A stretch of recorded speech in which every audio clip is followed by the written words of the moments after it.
Hello every one, എല്ലാവർക്കും എൻ്റെ നമസ്കാരം. ഇന്ന് ഞാനൊരു അടിപൊളി കുക്കിംഗ് റെസിപ്പി ആയിട്ടാണ് നിങ്ങളുടെ മുമ്പിൽ വന്നിരിക്കുന്നത് കേട്ടോ. ഇത് വളരെ വളരെ ഈസിയാണ്. ഏത് കൊച്ചു കുട്ടിക്ക് പോലും ഉണ്ടാക്കാൻ പറ്റിയൊരു അടിപൊളി കോവക്ക മെഴുക്ക് വരട്ടിയാണ്. അപ്പോൾ നമുക്ക് ഇതിനെന്തെന്നാണ് വേണ്ടതെന്ന് വെച്ച് കഴിഞ്ഞാൽ ഒരു 1/4 kg കോവക്ക, അല്ലെങ്കിൽ കോവക്ക ഇല്ലെങ്കിൽ നിങ്ങളുടെ അടുത്ത് വെണ്ടക്ക വീട്ടിലുണ്ടെങ്കിൽ വെണ്ടക്ക കൊണ്ട് ഉണ്ടാക്കാം.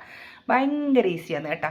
അപ്പോൾ ഇതെങ്ങനെ ഉണ്ടാക്കുന്നത് ഞാൻ കാണിച്ചുതരാം. ഇതിന് വേണ്ടത് ഒരു 250 ഗ്രാം കോവക്ക, പിന്നെ ഒരു മീഡിയം സൈസ് ഉള്ളി, പിന്നെ 4-5 പച്ചമുളക് കീറിയത്, കുറച്ച് ഉപ്പ്, ഇതെല്ലാം കൂടിയിട്ട് നല്ലോണം കോവയ്ക്കൊന്ന് മിക്സ് ചെയ്ത് വെക്കുക. ഓക്കെ, ഇതൊന്ന് മിക്സ് ചെയ്യാൻ പോകുന്നത്.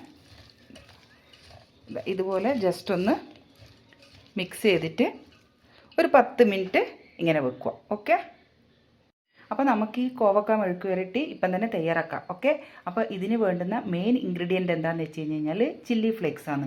ഈ വെളിച്ചെണ്ണയിൽ നമ്മളെ കായ്മുളക് ഇടുമ്പോൾ അതിൻ്റെ ആ ഒരു സ്മെല്ലും ടേസ്റ്റും വേറെ തന്നെയാണ്. അപ്പോൾ അതാണ് ഇതിൻ്റെ മെയിൻ ടേസ്റ്റ് കൊടുക്കുന്ന ഒരു ഐറ്റം എന്താണെന്ന് വെച്ച് കഴിഞ്ഞാൽ നമ്മളെ വെളിച്ചെണ്ണയും, നല്ല ശുദ്ധമായ വെളിച്ചെണ്ണയും കായ്മുളകും.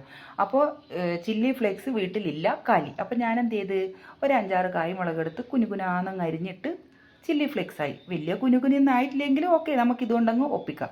അപ്പോൾ നമുക്കിത് എങ്ങനെയാണ് ഉണ്ടാക്കുന്നതെന്ന് പെട്ടെന്ന് തന്നെ നോക്കാം. ചൂടായ എണ്ണയിൽ ആദ്യം ഈ ചില്ലി ഫ്ലേക്സ് ഇട്ടതിന് ശേഷം ഒരു 1/4 ടീസ്പൂൺ മഞ്ഞളും കറിവേപ്പിലയും ഇട്ടതിന് ശേഷം ഈ കോവക്ക ഇതിനകത്ത് ചേർത്ത് നന്നായിട്ടിങ്ങനെ മിക്സ് ചെയ്ത് കൊടുത്ത് നല്ലോണം മിക്സ് ചെയ്യും. ഇങ്ങനെ എല്ലാം ഒന്നിച്ചിട്ട്, ഇത് ജസ്റ്റ് ഇങ്ങനെ ഓരോ സ്റ്റെപ്പ് ബൈ സ്റ്റെപ്പ് കാണിക്കേണ്ട ആവശ്യമൊന്നുമില്ല. ജസ്റ്റ് നമ്മൾ കടുക് വറക്കുമ്പോൾ സീസണിങ് എല്ലാം ചെയ്യുമ്പോൾ എങ്ങനെയാണ് അതേപോലെ തന്നെ എണ്ണ ഒഴിച്ച് ചില്ലി ഫ്ലേക്സ് ഇട്ടതിന് ശേഷം മഞ്ഞളും കറിവേപ്പിലയും ഇടുക. അതിനുശേഷം ഈ കോവക്ക നമ്മൾ മിക്സ് ചെയ്ത് വെച്ച കോവക്ക മിശ്രിതം ഇതിലേക്കിട്ട് ജസ്റ്റ് ഒന്ന് 5 മിനിറ്റ്സ് ആദ്യം. ഇതിൽ വെള്ളമൊന്നും കൂടുതൽ ഉപയോഗിക്കരുത്. അതുകൊണ്ടാണ് ഞാൻ കുറച്ച് എണ്ണ കൂടുതലാണ് ഒഴിച്ചത് കേട്ടോ.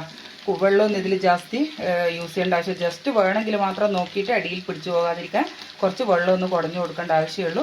ഇത് ജസ്റ്റ് ഒരു 5 മിനിറ്റ്സ് നമുക്ക് ആദ്യം മൂടി വെച്ചിട്ട് വേവിക്കാം. അപ്പോൾ നമ്മളെ കോവക്ക മെഴുക്ക് വരട്ടി ഇവിടെ റെഡിയായി കഴിഞ്ഞു. അപ്പോൾ നിങ്ങളെല്ലാവരും ഒന്ന് ഇത് ട്രൈ ചെയ്ത് നോക്കണം കേട്ടോ. ഭയങ്കര ഈസിയാണ്. അതുകൊണ്ടാണ് ഞാനിത് പെട്ടെന്ന് നമുക്ക് തട്ടിക്കൂട്ടി ഉണ്ടാക്കാൻ പറ്റിയതാണ്. പക്ഷേ നല്ല ടേസ്റ്റ് വന്നു. അതുകൊണ്ടാണ് ഞാൻ നിങ്ങൾക്കിത് ഒരു വീഡിയോ നിങ്ങൾക്ക് എല്ലാവർക്കും കാണിക്കാമെന്ന് വെച്ചിട്ട് വീഡിയോ എടുത്ത് പോസ്റ്റ് ചെയ്യുന്നത് കേട്ടോ. Okay, thank you.